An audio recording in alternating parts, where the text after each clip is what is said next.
Sioux Falls, and welcome to Planning Preview for the month of December. My name is Jason Bieber with the Planning Office at the City of Sioux Falls, and joining me today as always is Janet, our Planning Commission Chair. Hello, good to be back, Jason. Thanks for joining us on this, I guess, last month of the 2023. So, I know, hard to believe, isn't it? Yes, it goes fast. So we actually have quite a bit of items for this month, considering it's the end of the year and it's going to start to get cold. So let's get right into them then. Absolutely. The first one up there, we have an amendment to the Shape Place zoning ordinance. So tell me a little bit more about that. Yeah, great. So this is an amendment that's actually been brought by the City Council, so Councilmember Schweitzer, going through kind of our billboard off-premise sign ordinance, wanted to make a couple tweaks to still require them to be a long ways from residential, but still maybe open up some other opportunities as we continue to grow. Specifically kind of like 85th and the interchange. We're going to get that new interchange on there and some of those other ones. So as we all know, he loves the zoning ordinance. He brings and does a lot of work with some of these things that we need updating. So very good. All right, then we'll move into our second one. We're doing a rezone from the ag district to the heavy industrial, and that's a city property, city project, right? Yeah, so this is a large property. I think it's 80 acres.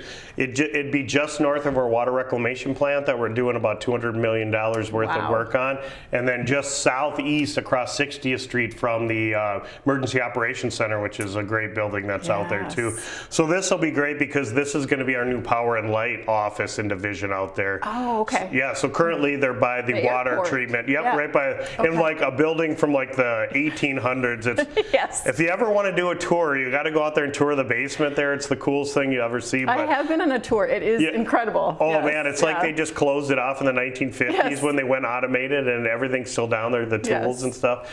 But it's really old building. It'll be nice to get them out there, give them a little bit more room. They do a lot of work, all the street lights and all that stuff. So it'll be nice to get them another facility and really get a lot of our facilities kind of in the same general area. So yeah, there'll be a lot of city services out there. All right, and our third one, we're doing a rezone from light industrial to the conservation district, and this one is kind of north of I-90 by Cliff, is that right? Yeah, this would be just east of Cliff. East of Cliff. And just another one of those cleanup things that we do where there's some detention ponds or maybe some areas of just drainage. So they're looking to rezone it to conservation instead of having it actually as like an industrial zoning. So makes sense completely. All right, our next one is it's the initial development plan for the Sanford, which is over there on Veterans Parkway and 57th Street. Yep, so this will be just the northeast corner of Veterans and 57th Street, and they've owned that land for quite some time, and they're looking to do their normal clinic with Lewis type thing in the front. But the difference here then is actually Good Sam's going to build kind of another one of their villages, properties with some twin homes and stuff for some of their clientele out there, which will be nice to get some additional properties for some of our older population within the city. I think that's a great addition. Very good. All right, and then our next one is we're doing a rezone from kind of the RA1 apartment residential, RD2 townhome residential to the RT2 townhome residential. That one's 69th and Sycamore. So kind of growing area, part of town. Just our way pretty much southeast part that we can currently sewer. But this is just an application. They're looking to maybe get a little bit more dense with some of their townhome things, which is great. Really the only thing they're really wanting is a 20-foot front yard instead of that 25. That'll get them that RT2, which you'll still be able to have enough space so the trucks and larger vehicles aren't parking over the sidewalk, but maybe gives them an opportunity to get one more row of townhomes in there to maybe bring the price down and be a little bit more affordable. So trying something a little bit different out there and see if we can get maybe the price of some of that stuff down. So make it more affordable. That's great. And then we're doing a conditional use permit for a kennel that's out kind of on Gateway Drive. Yeah, so we had the rezoning for this, I believe 2 months ago. Had some concerns from the neighbors and went through council and then was approved for the rezoning. Now they're coming back in for that conditional use, and then some of the things we'll look at putting on there, some of the conditions that were talked about at not only the Planning Commission but also the City Council. Staff will recommend those, and then obviously the Planning Commission can vote to approve or deny with those conditions, and then the neighbors do have the opportunity then to appeal it to the City Council to go back. But we'll try and get some conditions on there with some of the stuff we talked about to try and keep the dogs closer to, if they're outside, closer to the interstate where there's more noise, and keep them away from the west side. So makes sense. And then we have 2 conditional use permits for signs that are billboards, I should say, over the traditional size, kind of by the YMCA Leif Erikson Day Camp off 229. Yep. Yeah, so these are some areas that opened up for off-premise signs. Council did an amendment to allow an off-premise sign in what they're calling like a cultural facility, a nonprofit. Right. And that was a way for Leif Erikson Camp to get some sort of more revenue coming in, a stream of revenue. So they can do the 288 square feet along the east side of 229. They're looking to get up to the 672 with a conditional use permit. So we'll go to the Planning Commission in front of that, and we'll see how those go with, if any neighbors have any objections to any of that stuff. So. Okay, sounds good. And then we're doing another conditional use permit for off-site parking out by 81st Street, which is out by Schulte Subaru. Yeah, yep. So this will be just southwest of the old Cliff Avenue. Landscape Garden Center. I always say Cliff Avenue. They're never the greenhouse, but they're not on Cliff Avenue anymore. But Landscape Garden Center, Sue moved out of there, and then Schulte, and they kind of did that big development on 85th and Minnesota. And it seems like Subaru is like the big hip car you have to buy these days, and it's just insane how much they've expanded. When they used to be on Minnesota Avenue, I don't know how they were ever on Minnesota Avenue. Know, so tiny. Yeah, and so they're expanding a little bit more with some more storage for their parking lot. So they need to come back with another conditional use. They had one earlier, but that was only for about half that lot. Sure. So we want them to come back and make sure the neighbors are okay with that, and then we would want them to provide some sort of buffer yard along that north side along 81st Street. Houses, we got some single family across the street. Everything in the east, west, and south is all commercial or high density apartments. We're not as concerned with that, but I think that's it for our agenda, right, Jason? Yep, that'll be everything for December, which we talked about a little bit, is quite a bit actually for December. Very busy. It's been great. So, all right, thanks for joining us today, Janet. Absolutely. And stay tuned, Sioux Falls. After the break, we'll have Bren Schweitzer, our transit program coordinator, to talk about our new management company to work with our Sioux area metro. So stay tuned.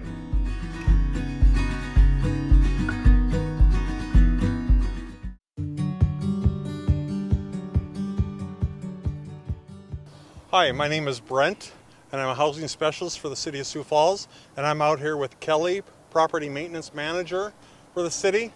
We're out here on this snowy day, and we're here to talk about sidewalks. So Kelly, why do we need to clean the sidewalks?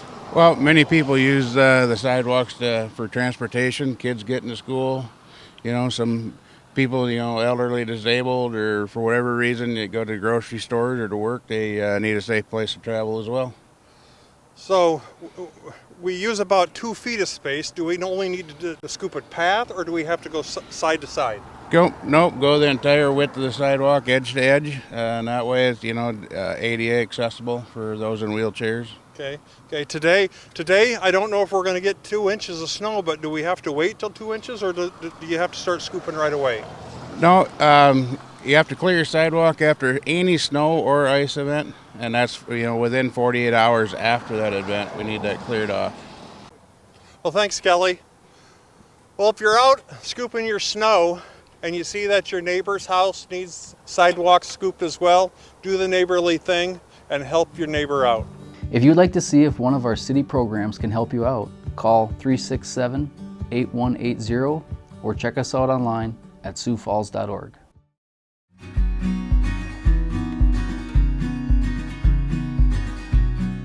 Welcome back to Planning Preview for the month of December. Joining me now is Bren Schweitzer, our Transit Program Coordinator for the Planning Development Services Department. Welcome, Bren. Well, thank you very much. Thanks for joining us for this month. It's kind of exciting. I don't think I've ever had anybody from our department on to talk about transit, but we've had some big things going on over the last year.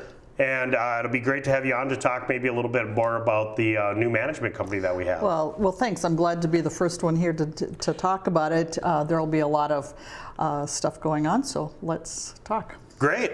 So we've had same management company for transit for quite some time. I know, was it last year, they wanted to do, or the city decided to do an RFP to maybe see if any other companies were interested in applying and running our Sioux Area Metro Transit program, correct? Right. The contract was up, and First Transit, or Transidev as they had worked into, had been the management company for over 30 years with Sioux Area Metro, did a fine job. job. Yep. Did a fine job.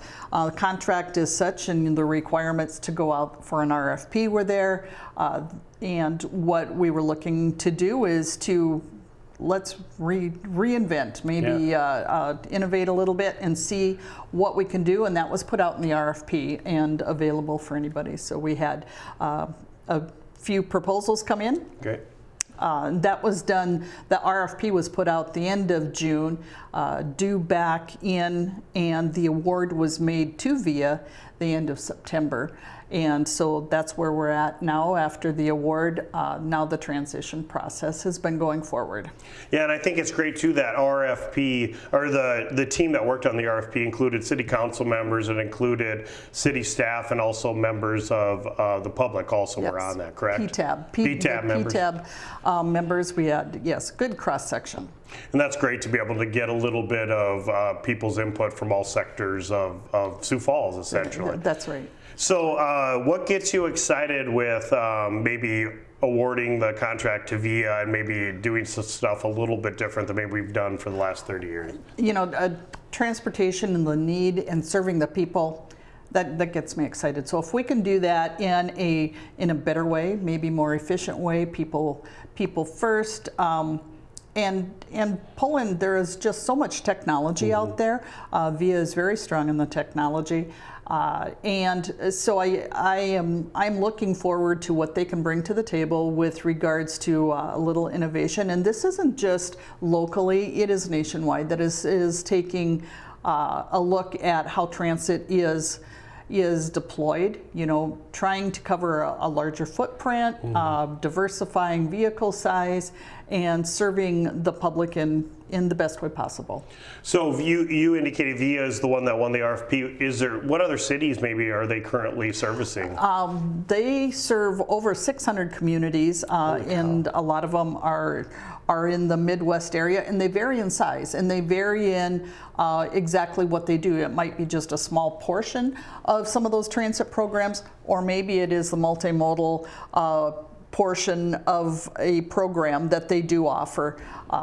And in our case, it would be the fixed route. It'll be paratransit and then microtransit, which is somewhat the on-demand, only on a little different basis is how they do it. So yeah, they offer a lot of flexibility.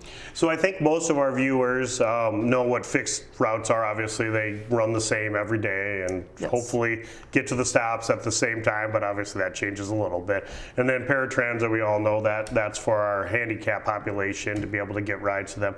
So talk a little bit about the microbusing, because I don't think we all know, and I know we tried the on-demand pilot. We've done that for the last couple of years. What do you think VIA will bring to that on-demand and the microtransit that you're excited about, or you think that they can do it a little bit more efficiently? Right, and what VIA will bring is probably almost to the point what we were looking in our transit development plan and deploying. So you're right, you do have your fixed route, you have your paratransit, which is a qualifying service, and all modes are accessible.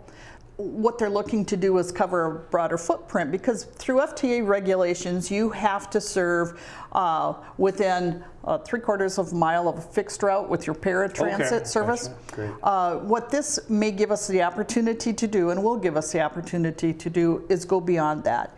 And as we all know, that there are destinations beyond the fixed route and the 3/4 mile limitations that we can do. There is a lot of need out there. You've got medical facilities on the I know that moves away.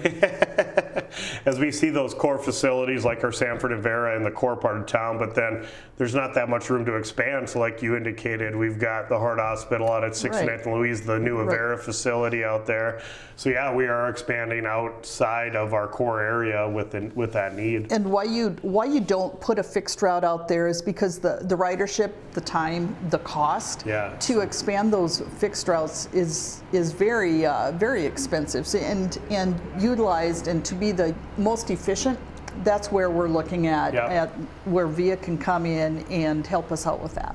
Yeah, and that's kind of, you talked about efficient, right? As the federal money keeps dwindling Right. for what we get, you got to be more efficient to provide better service, or it just doesn't Right. work, right? Well, and the other thing that we've got going on here too, is the urban sprawl. Yeah. We've Yep. had tremendous growth, and it has been difficult to keep up with everything. And at some point, transportation is an important part of our infrastructure, and with that, we need to keep up too. Yeah. And so that's Yeah, where this comes in. as you talked about the urban sprawl, that we're trying to maybe go away from a little bit and try and get more dense in our core area. But I mean, we annex in 1,100 acres a year, and that's on Right. the outskirts, most of it, so does struggle. right. What do you expect? So we have our current fleet of buses, obviously our paratransit buses. Do you expect most of that to be the same? And then is there anything going to change maybe when a bus is decommissioned because it's older? Would we purchase the same size? Would we get smaller? Or? That's a great question. And right now, of course, the city's got the fixed route, larger Gillig buses. Yep. And we would not look for that to change. But in replacing, what are our options? And Yeah. you always look at industry and market and what's available out there. Paratransit as well. You still need that size. You need your accessibility. I do foresee them working with, sizing down those vehicles. Some of the challenge is how you can find that right vehicle for the Yeah. right fit. You can't. A lot of those small vehicles you really can't use on your arterial roads because you can't get out to assist, so finding that right fit. They do use in a lot of their communities the ADA vans on the peripheral. Yeah. And we'll see what they plan to do, but I would definitely foresee a lot of diversity in the fleet. Well, that's what's nice that you said with VIA, that they have like 600 communities. I mean, to be able to not be the first ones in the door, but the 601st ones to Right. be able to learn, and they've learned from the other 600 ones they've done to be able to Right. hopefully make us as efficient as they can and give us the idea of things that work and didn't work, And I think they'll work close with the city, what our needs are, what our input into that. They are also international. I want to put that Oh, really? out there as well. So they are that. And yes, so I think it's meeting the needs of the people and working with the funding that's here and the availability. Now, all of these changes won't happen overnight. Yep. The transition's going to be a smooth one, and that's what we're looking for. No immediate changes, but I do know the priorities for changes would be real-time GPS. They'll use an app for the vehicles and so forth. So we'll be integrating a lot of their technology, and software dispatching for the paratransit and the on-demand will go with their platform. Great. So I know you guys are close to signing the contract with them. They obviously won the RFP, and you got to sign the contract. You have to, lawyers get involved to make sure everything's good. So their plan is to take over in January 1st. Is that the plan then? January 1st. And really another thing I want to emphasize with that and coming in and this collaboration over the last 2 months and working together, they have extended offers of employment Great. to the team at SAM. That was really kind of a heartfelt thing on my part. There is just an amazing amount of talent, dedication, and knowledge over there. You just can't give that up. And I am so happy that working relationship has been positive. And so yes, January 1st, the transition will happen at that time. Yeah, and that's great that they keep the workers that were first Sioux area Metro, like you talked about, that know this city very well, obviously, because they've done the same routes. Yes. And they're members of the community, so if they can fit into the new company with VIA and that's something they want to do, that's great for not only residents of Sioux Falls, but also VIA, in my opinion. Well, and I want to also emphasize the relationship they have with those passengers and what the passengers have with them. They protect each other, they're out there, and they know each other, they know the needs, and VIA has taken on that knowledge base and really worked with it. Great. Well, that's awesome. I think we're all excited to see what VIA can do and see what happens in the future. Just one other quick, we got a little bit more time, so I wanted to ask you about one other thing. So I know we've looked at or done a study for our actual transit headquarters about moving that out of downtown at 6th and Weber, or possibly adding on there, or like I said, moving it. How are we coming on that process? Well, the study is really complete. Yeah. It is complete in looking at what the options are out there. Of course, every option has its give and take. Yeah. You know, maybe just a little fringe of floodplain that you have to work with and such. But again, what you have to do is you have to keep in mind what's the best fit for the people, for the community. Yeah. You have a lot of, and of course, one of my main focuses and my position is compliance, Yeah. working with FTA, what Yeah. they're looking Yeah. for.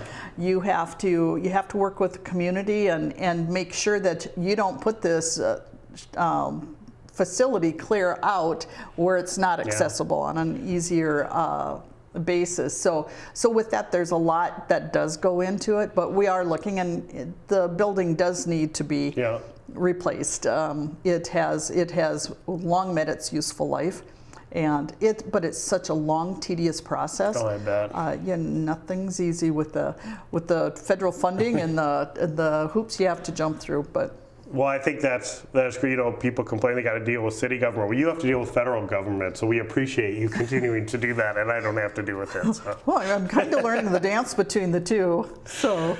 Well, great, Bren. Hey, thanks for joining us. This is such great information. Like I said, I think a lot of people know about our transit system, but not about this new company that's coming in, and maybe some of the things that they can bring and hopefully continue to improve our already great transit system. Well, I appreciate the opportunity. It's not easy to understand the management portion of it. Yeah. The key is, you know, people first, and maintaining a safe and reliable transit system, and evolve that transportation in Sioux Falls over time.